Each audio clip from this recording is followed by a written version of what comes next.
빛나는 최고의 유산 두 번째 시간입니다. 오늘의 묵상의 말씀도 이어서 시편 16편 6절 말씀입니다. 내게 줄로 재어준 구역은 아름다운 곳에 있으며 나의 기업이 실로 아름답도다. 한 번 더 봅니다. 내게 줄로 재어준 구역은 아름다운 곳에 있으며 나의 기업이 실로 아름답도다. 아멘. 어저께 아침에 하나님과 성도에 대한 기쁨과 소중한 유산에 대해 말씀을 드렸습니다. 오늘 아침에는 이어서 세 번째, 네 번째 유산에 대해 말씀을 나누도록 하겠습니다.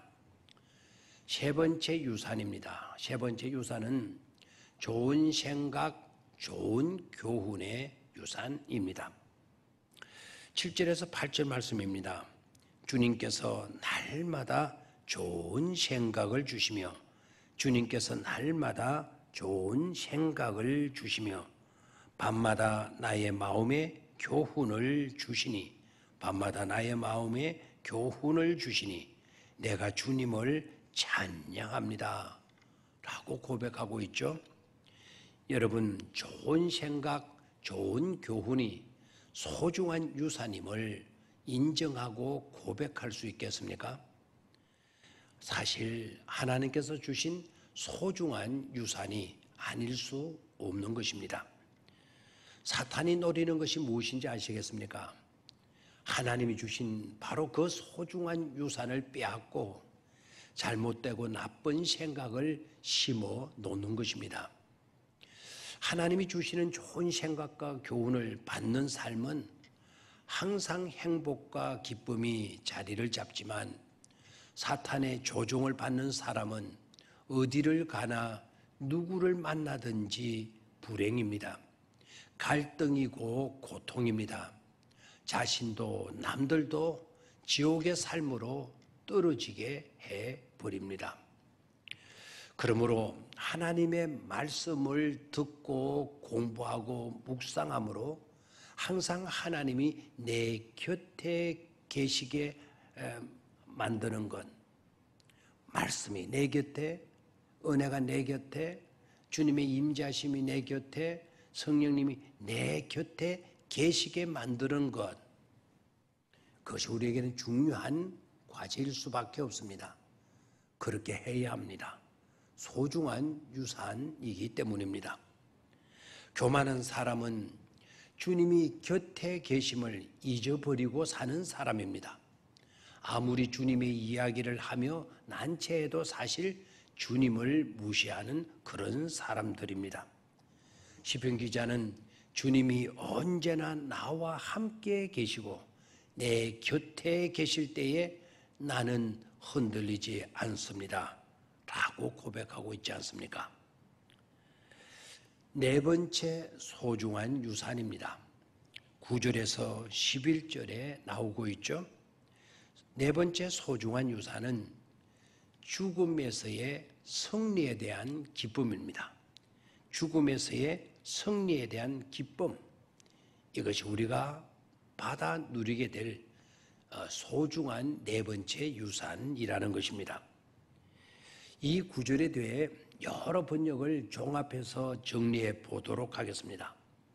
여러 번역이라 하면 개역 성경과 개역 성경과 새번역 성경과 쉬운 성경과 공동 번역 성경과 유진 피터슨 씨의 메시지 성경입니다. 이러한 성경들을 종합해서 정리해 보았습니다. 주님 참 감사합니다.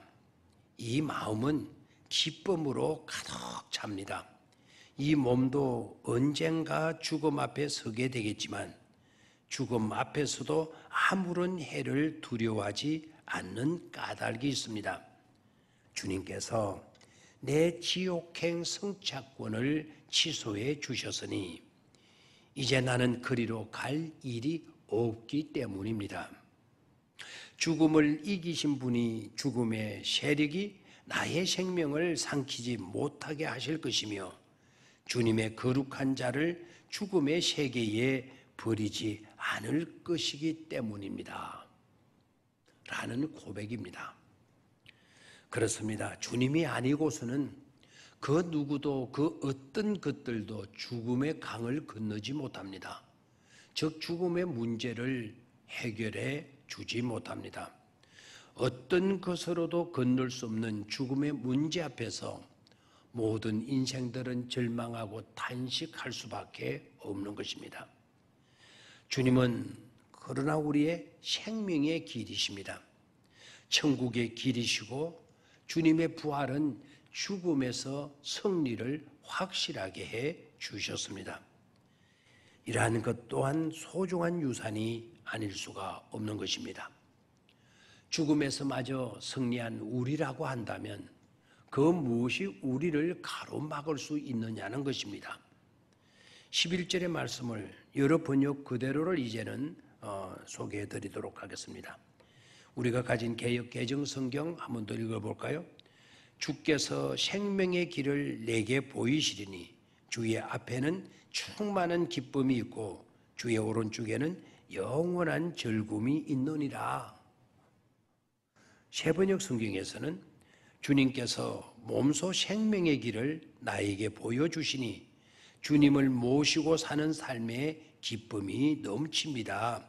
주님께서 내 오른쪽에 계시니 이 큰 즐거움이 영원토록 이어질 것입니다. 라고 번역을 했고, 유진 피터슨 씨는 주님을 모시고 사는 삶에 기쁨이 넘칩니다. 주께서 내 곁에 계시니 이 큰 즐거움이 영원토록 이어질 것입니다. 라고 번역하고 있습니다. 11절 말씀이죠. 그렇습니다. 우리의 기쁨, 우리의 행복의 고백도 이런 차원에서 이루어지고 고백되어야 할 것입니다. 길것 없어지고 말 것, 썩어지고 말 것, 사라지고 말 것들에 대해서 우리가 기쁨의 근원을 찾거나 행복의 근원을 찾지 말고 하나님께서 우리에게 이미 허락해 놓으신 그 소중한 유산들을 상속받아서 진정한 기쁨과 행복을 놓치지 않고 누리며 살아가는 우리 온 성도님들이 되시기를 바랍니다. 감사합니다.